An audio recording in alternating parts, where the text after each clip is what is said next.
All right, cool, man. Nice to meet. So, Mikey, Yeah, Mikey. Mikey. Yeah, actually, my friend Reed, I knew him since elementary, and he had mentioned me. He had mentioned about you, and then I started kind of watching all your content, and yeah, I was really interested in what you're doing, and yeah, I remember he would talk about because that purchase he did in IAEA, and he mentioned to me, he's like, yeah, Mark, he told me when he saw it, he's like, this I don't think this is right for you. The numbers are, kind of out of your comfort range in terms of, kind of setting yourself up for like a future type of investing type of style. And he's like, yeah, but I'm just gonna do it my way. And then I guess, some people have different, kind of goals in their life. But I told him, I'm like, yeah, that I could never do something like that because then that means you always gotta be having that W-2, or you always gotta be in that for as long as, and then just the numbers are so tight on that. I was like, oh yeah. Yeah. And that's kind of the little issue. So, I just got my real estate license last year, and being more of an investor, like that's kind of where I'm having a little bit of a balance issue of realizing that not everyone has the same, like, they want to be financially free, or they want to retire early, and I want a home, I want to grow old there, kind of thing, right? So that's kind of what I'm trying to find, that balance as far as getting my license, realizing that some people, they just want a home and they have different goals, right? So that's kind of just where I'm struggling at a little bit, just because I feel like, man, even though he qualified for that home, right? It's kind of like you're saying, it puts him at a pretty much, he's handcuffed now to that Yeah. payment, and he doesn't have room to invest. I mean, maybe he does, but it's almost like he's at the top of his I guess comfort level as far as expenses. And like so I have a primary house, and I feel like I made a mistake buying it, because this was before I really, my mindset changed and everything. And every time I'm doing the yard, or I'm just like, I got maintenance. I mean, for example, I have this leak under my house now, and good thing I found it. So I gotta get the plumber. But I heard this kind of hissing sound by the refrigerator. I couldn't figure it out, and I finally looked, and I saw water. Cleaned it up, was just monitoring it, and it was still dry. So I'm like, oh, what's that? Oh man. And then good thing I was playing with the incoming hose, and as I pulled it out more, it had a cut in it, and it was spraying water. So I had to crawl underneath the house, and then yeah, it was leaking underneath. So I had to shut off the water, and Oh. but yeah, it's just like, there's constantly stuff to maintain the house, and I get it. It does give you comfort having a home to live in, but for me, it's kind of just like, if I did things different, I think easily I'd be retired right now. But I mean, I'm glad I have it. Like, in Hawaii, you get appreciation and equity. So it wasn't like it's a mistake. It's just, Mm. if you do things differently, you could really accelerate your process. Yeah. So, yeah, tell me a little bit about, I guess, yourself. Like, what's your situation? And Yeah, so um I've actually been doing a W-2. It's for a water company. I'm kind of like a service tech. So I'll go out and it's mostly for hospital labs where we'll go all over Oahu, all the hospitals, and also Outer Island too. I've been doing that for 10 years, but kind of maybe the past couple years I actually left to for the Board of Water, oh, and I stuck out there for about 6 months. Um, I took a pay cut to go there just because of all the benefits and the pension. And I thought, hey, this maybe I'll try something new because I felt like I reached the top where I was my job before. Couldn't really see myself kind of growing in that career. So I actually went to this geotechnical firm, and then I was working there for a couple weeks, And then my old boss, he actually reached out to me when he found out I left Board of Water and said, you know, I really want you back. And then he gave me a little bit more benefits. So now I'm back there. So yeah, so I've been doing that for about 10 years. And I actually started investing maybe about 4 years ago. So I have a 401k Roth rollover and then high yield savings account. In my taxable right now, I have about 60. Sorry, let me just check my numbers because I've just been saving and I thought because I was just so into like investing in like index funds and just trying to go like turtle growth. But in the back of my mind, I've always felt like, I've always had that real estate part missing. And that's something I've always been trying to chase after. But it's just that I'm kind of stuck in that paralysis analysis. And I kind of don't know because I keep on looking at all the listings in Hawaii. And, when I do research on that 1% rule, then I'm realizing that, now I don't know if that 1% rule even exists anymore. And so it's like, I'm kind of like, don't know what to do. But yeah, sorry, my taxable, I got about 60,000 in there. And I have 7,000 in a high yield savings account. Yeah. And then I got about, in my rollover and my Roth, I have about 88,000. And then in my 401k, I only got about 5,000 because I wrote everything over when I went to the Board of Water. So yeah, that's the rollover and the Roth. And then so now I started back up with the 401k at my current work. It's about 5,000. Okay, so quick question. What is your thoughts on putting all your, investing in these retirement plans? Like, are you seeing them grow? I mean, like, because I used to do that. I had retirement accounts and everything. And I mean, yeah, they're better than not doing anything. But as I started heading down this path and looking into it, I really was just like, man, it doesn't, how much I have to save up Yeah. to when I retire. And it's you get penalized for taking it out early. And it's just it didn't provide me the benefits I think that I was hoping for, or what everybody seems to tell you, right? Yeah. But yeah, I mean, it's definitely better than not doing anything. So do you have any real estate now, like a primary or rental or? I've nothing Okay. because I've only been saving, and it's the kind of thing where I've recently been I've been saving 70% of my paycheck, and I just shoot that into either my Roth or my 401k or savings. But now where I'm really got that real estate itch where I really just want to try to get started on something, and I have no problem trying to pivot, and really because I still have my taxable, and that's a good amount of money where at least I could make like a beginning move. But it's just kind of hard in Hawaii. Yeah, because I'm what, 28 dollars an hour. So not the best. But it's just I'm just so focused on saving, just trying to make the right moves. Um, but the more and more I read and try to research about real estate, I know it can change with the how the market changes, but I just kind of, yeah, paralysis analysis, and I'm like, yeah, I don't. I mean, I was fortunate to have someone investing in Pittsburgh, so that's where I invest, ahead of me, and I piggybacked on his system. But that's kind of what I noticed.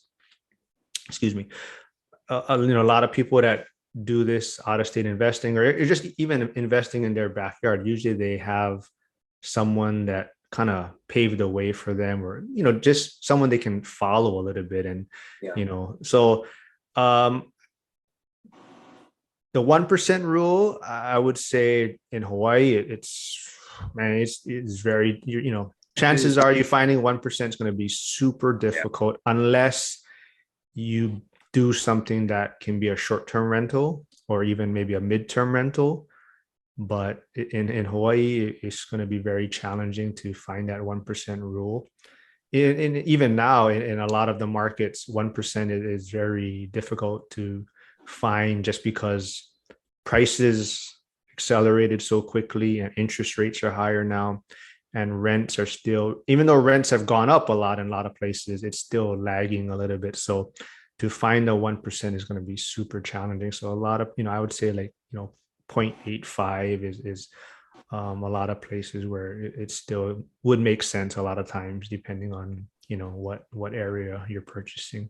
But are you, I mean, to me, and a lot of people, they want to just invest in Hawaii, and it's in their backyard, so they're more comfortable doing that. So I would I would say, if that's something you want to do, definitely finding something that you could house hack would Yeah. be the best thing to do if you want to do something here. And you can use an FHA loan, and put the lease amount down, and have the other tenants reduce your living expense.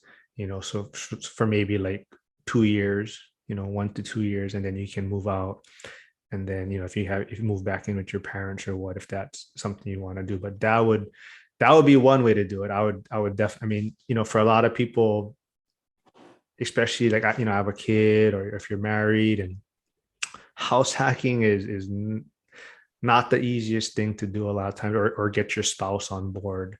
So if you're single, and house hacking is an option for you, I would definitely look at doing something like that, if getting something here is kind of your primary focus. But if definitely, that would be something I'd look into.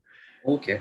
Yeah, I mean, so if that's an option, that's one place I would look, or buy something that has enough rooms to where you can rent out some of the other Yeah. rooms, right? So Yeah. that would be something I would say, like, if you did want to do it here, or just keep that open, right? Just keep that as an option. And Yeah. so if you having roommates, or house hacking isn't an issue, then definitely that would be something that I would consider looking into. And then, as far as remote or out of state investing, I think the challenge for a lot of people is, like you're saying, analysis paralysis, and they're always looking for the best market. Like, you read one report, it says, oh, this is the five best markets, or Yeah. the next. And that's the hardest thing, and everybody is trying to find that perfect market. And I think that's what holds a lot of people back. And so I would just say, find a good market that you're comfortable with, and then roll with that. Whether it be, so like I'm saying, I invest in Pittsburgh. I've helped other people start there. So if that's something you're thinking about, then we can talk about it a little bit more at another time. But Pittsburgh is one option, and I don't know if you've heard, like, turnkey properties. I don't know if you've heard of those. Yeah. So I have, other people that I've helped get started. They prefer to go that route, which is fine. I'm just trying to, I don't want to tell someone, hey, you have to invest in Pittsburgh. Like, Yes. I just tell them, this is what I'm doing.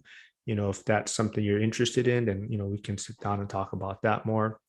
If you want to go the turnkey route, that's also, I have other people that I've helped. They've gone that route. So they've used turnkey companies, and it's still, it's good. I mean, to me, I think turnkey properties are a great way to get your foot in the door and get your feet wet, Check. because and I tell everybody, that's kind of one of the biggest problems I had when I started. Was I got rent ready properties, which, they're pretty much, you could get them and put a tenant in, but there's always those unexpected expenses that can pop up.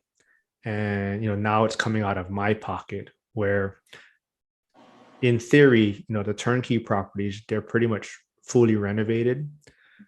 So yes, you're paying usually a premium for the property.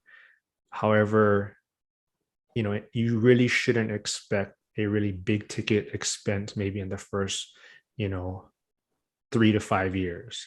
So yeah, you're paying a premium, but that premium that you're paying is all rolled into the financing, right? Oh, I see. So nothing, I mean, of course, expenses and things may come up, but in theory, the um, people like the turnkey option is because chances are you're really limiting your big ticket expense maybe in the first few years, and that way you can get your feet wet as far as um, property management, or if you're working with a property manager, get your taxes kind of situated, your bookkeeping. So it just allows you to kind of be a little bit slower and educate yourself during the process. Because I gotta tell everybody too, for me, I scaled kind of quickly, and that's actually probably slowed me down now because I probably scaled too quickly, and then I'm trying to figure everything out all at once. I'm trying to figure out my taxes. I mean, I have people that do my taxes, but as far as just in general, record keeping, and then I'm dealing with, tenant turnover or evictions, property management, repairs, and it's just a lot of things to learn all at once. And so by scaling too quickly, I'm glad I did it. I mean, I definitely am glad I see the benefits, and I'm glad I went down this path. It's just that's my advice to everybody is take it, step by step, and don't scale too quickly. That would be my advice. Yeah, But yeah, because I mean, when I kind of watch all your videos, I'm like, oh, yeah, just so impressed because you were able to, stack so quickly, and just seeing that, I like for investing for me, I'm more like a long-term holder. I like to just buy and just hold long term. That's why I kind of stick to like real simple, basic like index funds. Um, but then yeah, I'm really interested in kind of. I'm glad that you mentioned Dion because I really like how kind of his journey because he's kind of introverted and he's lazy, but he's busting it. do not believe that guy is not lazy. But I understand why he says that he's lazy in that he's made his system super efficient. Yeah, yeah, And the same thing. That's why I love his channel. That he's an awesome guy. He's super helpful. And but yeah, his bigger pockets episode, the lazy investor, yeah. that's what caught my attention. But yeah, he's not lazy at all, but his systems has made it super efficient for him. And he's a super awesome guy. And I don't know if you follow him, but I would recommend joining his membership thing. It's like $4 a month, but Oh, he has his YouTube stuff, but he has so he goes over deals and stuff. Like he looks at people's, people usually on Fridays, people kind of show what they're looking at, like whatever agents are sending them in their market. And just a Zoom call, and there's people kind of just all looking at the same deals and kind of, oh, what's, questions on this, and he gives his recommendations or what he sees and what he would be looking at. But it's super helpful. It's super good. I mean, he's yeah, he's super good. He has very good information. And Michael Zuber, I don't know yeah. if you follow him. He's his economic forecast and his channel to me is the best. But him, Lumberjack Landlord, Millennial Mike, those guys are all awesome follows too. But those guys have been Yeah, super I helpful. mean, yeah, when you mentioned all of them, I started kind of following Dion, and then you talked about Zubers following him. So yeah, I'm real grateful that you mentioned all of them because then I can get like a whole circle and then just Yeah, yeah. pick up on everybody. Do you follow Cody and Christian also? No, Cody and Christian is those. I mean, Cody's like, I don't know, 21 now, or 20. He's 20 years old, but I don't know exactly what their asset under management numbers at, but those guys were doing everything like seller finance. I mean, they only now, I think they got like their first loan from a bank, but they were doing everything creative finance, and those two guys are an awesome follow oh, also. But Yeah, I mean, like I said, you just got to find your tribe, and it to me, if you have questions, you just reach out, you just message on their thing, and they'll get back to you, man. They'll respond, and they're always willing to give advice or answer your questions. But yeah, I mean, I don't know, what as far as what's your next step, you want to do, or like I said, we can always sit down a little bit more at a different time and go a little bit more in depth about things. But yeah, I mean, I totally feel like out of state investing, is the way to go, especially living in Hawaii. It's super hard to get your foot in the door. Like I said, if you can do a house hack or find something like that, I mean, that would be super helpful too. Mm, But still, yeah, it's not like you're looking at a very cheap property to do a house hack or multifamily type stuff. But yeah, I mean, awesome. I mean, thanks for reaching out. And I mean, I don't know, yeah. what do you have some more questions right now? Or I Oh mean, no, I mean, yeah, thanks so much for taking the time to chat online. And I could even do it to the point where it's like, I have my parents, want me to just keep on investing. Like, so they're like fully supporting me. So I would actually have no problem just continue living here, and then maybe getting a place, and then just using that as an investment, and like just slowly stacking, maybe, I don't know, just finding the right deal, and then go one by one until maybe, I don't know, like one per year kind of thing, or I mean, or maybe one every 2 years, or I don't know how that would work, but that's kind of what I envision. Maybe something like that, where I'm just funneling everything into yeah, real estate investing, or whatever I can get my hands on. yeah, I mean, I totally feel like real estate is the path. I mean, it's not easy. The first few years definitely is challenging, and that's why I really feel like the turnkey model, or jumping on or piggybacking with someone, is super helpful. Like one of my friends that I helped recently, like I haven't, we went to college together, and I haven't talked to her, or I haven't seen her in years, but she reached out to me. Same thing, she saw what I was doing on social media. And so she just got 4 properties in Pittsburgh, but she was like, yeah, now I realize why so many don't start. Like, she's loving it. It's just it is not for the faint of heart. Like, it is, work, and there's a lot of stress in the beginning. But if you have people that are helping you, it makes it a lot easier to head down this path. But so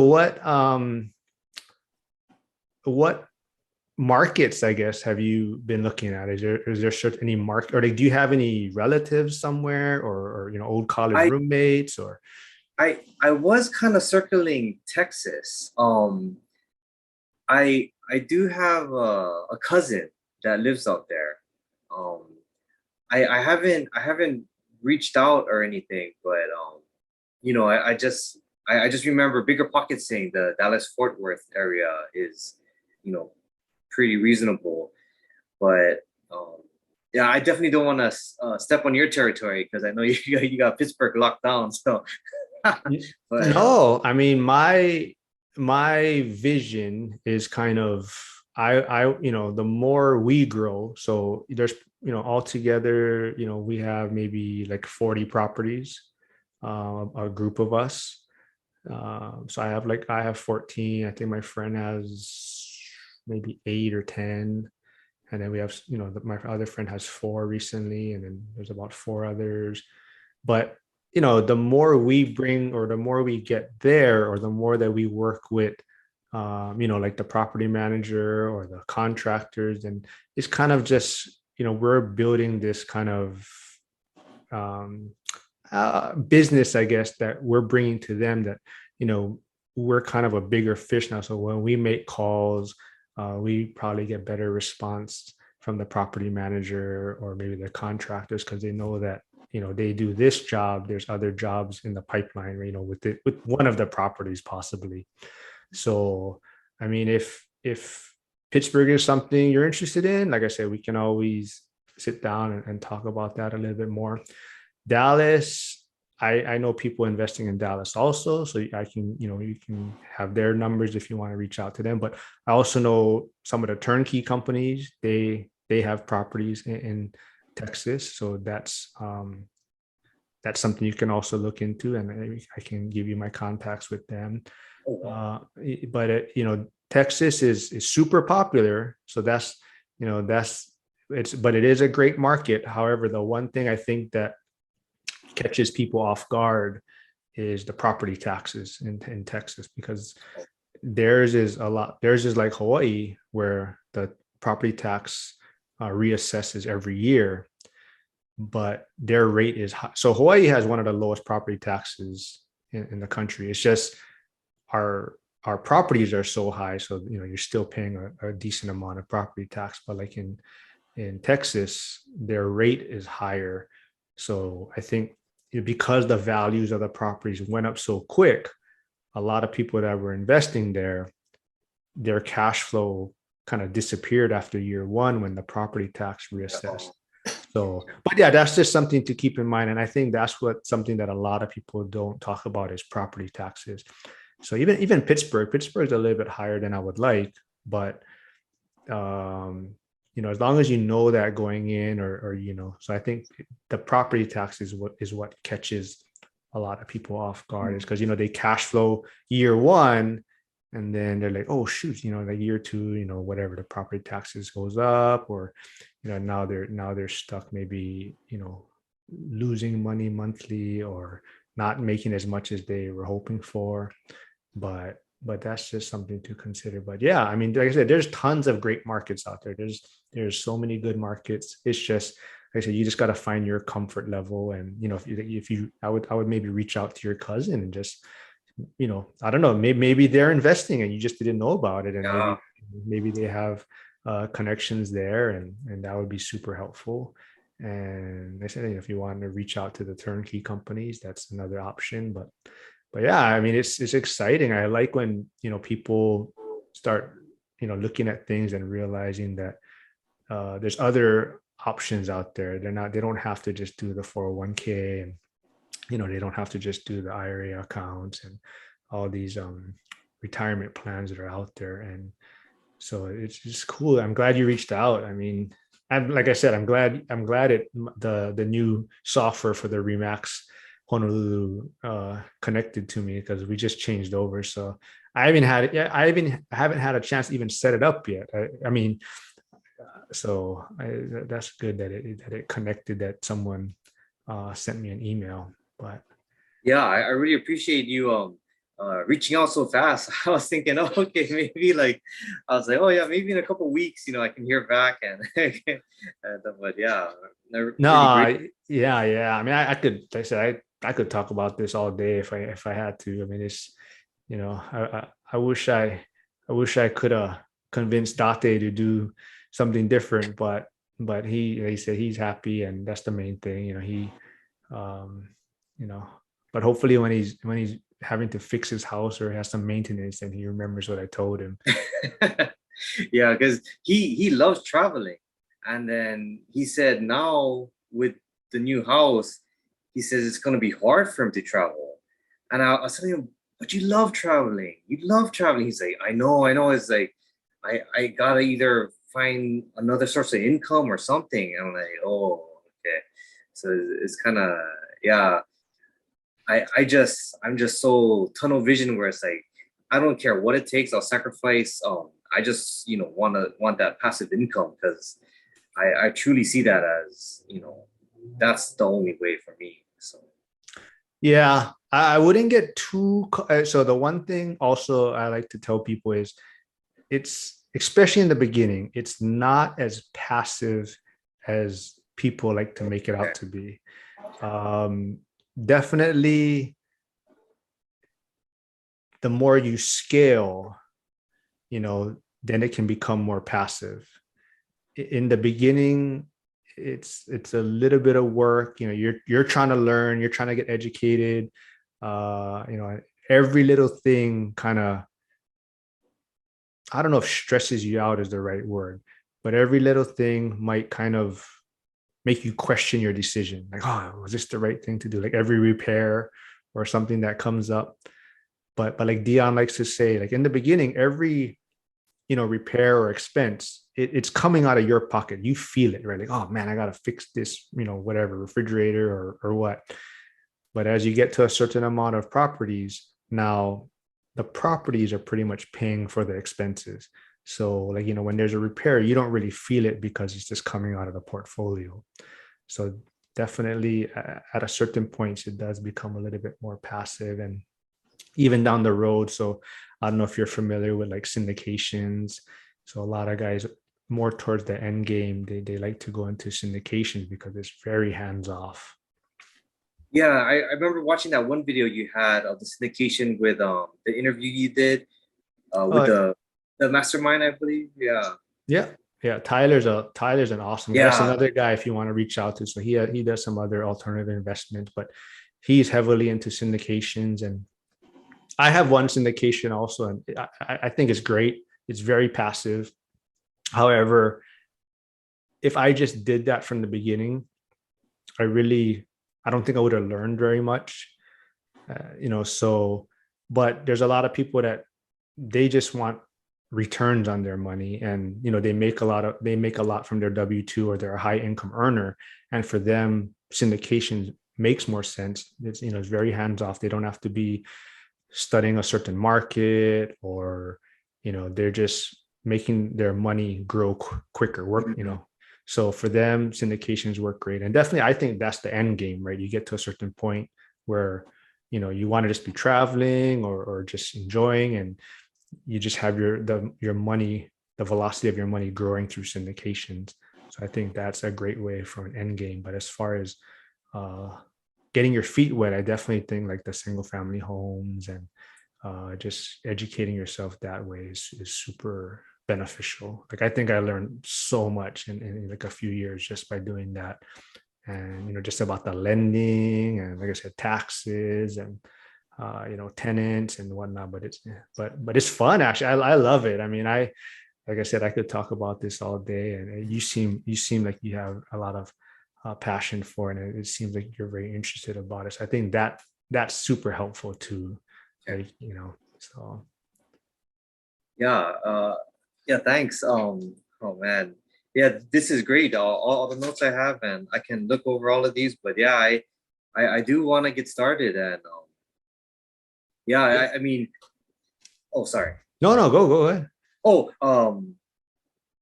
I just think, yeah, I would be really open to Pittsburgh or because I just think I don't have enough savings for to kind of enter Hawaii. Um, I think I don't know if 60,000 would be enough just to kind of even maybe even do like a 1 year type of thing, and then I don't know what the best course of action would be. I mean, if you did a FHA, and maybe looking at 3.5 or 5% down, you could probably do it that way. That definitely would make your monthly payment quite high, but if you're able to rent out part of it, or have other people reduce your living expense. So like I said, that's one way to do it. The only thing is that right now, you don't really have a living expense, right? You're No, not, yeah. So that you'd actually be, using more money monthly on your living expense, because you already have a zero living expense. So that would be the only thing. So it could be done here, and like I said, that's something you just gotta maybe sleep on and decide what direction suits you know your needs better. But yeah, I mean, we can sit down and talk a little more in depth about what direction. But yeah, so I think those would be the kind of the three things to really just think about: is do you want to do something here like a house hack?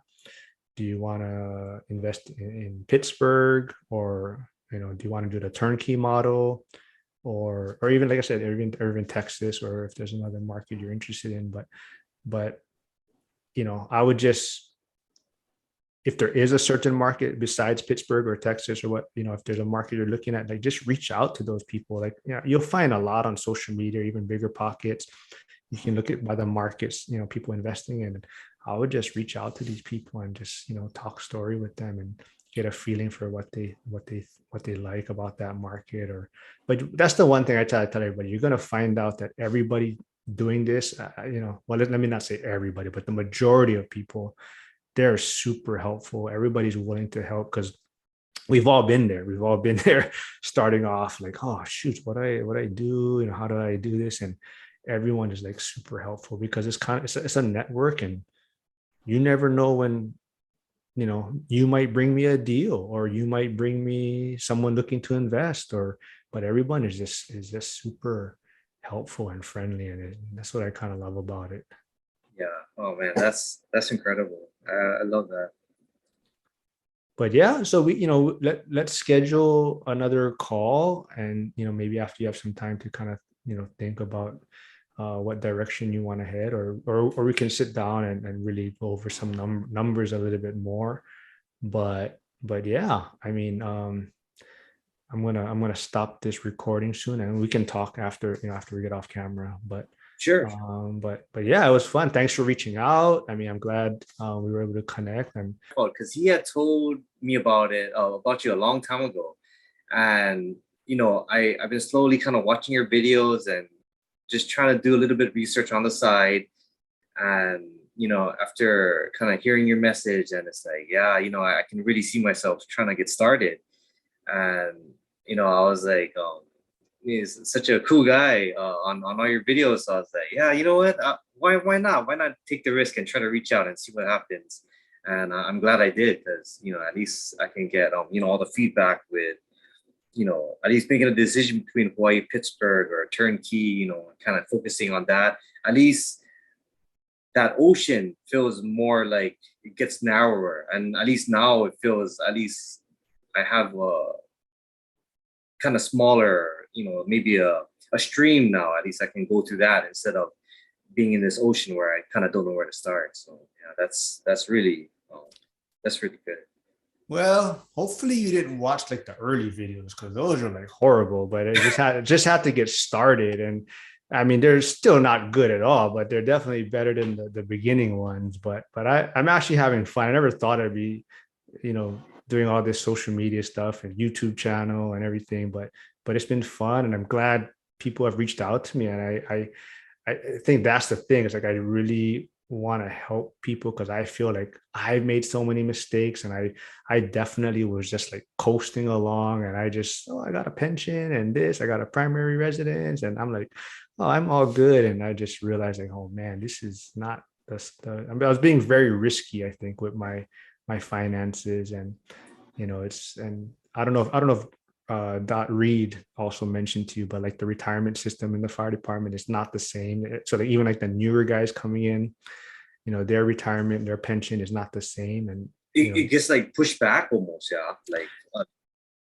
well, I mean, it's still a good benefit. They still have good benefits. It's just, you can see the writing on the wall where it keeps getting reduced, or they have to work longer, and it keeps changing, because they got to keep these guys in, like paying for our pension because we're living longer, typically. yeah. So it's like the new guys have to stay in longer. They don't get like, their overtime doesn't count towards their high three or salary. And oh, that's another thing. They don't have a high three anymore. It's a high five, and all Oh, these things. Yeah. So you can just see it that it's not what it used to be. And to me, it's just, that whole thing about, if I don't need to work 30 years, right, then that shouldn't be my goal, right? I shouldn't be looking to retire in 30 years. If I can retire earlier, then that should be the goal. And I definitely feel I wasted a lot of time, and I wish I,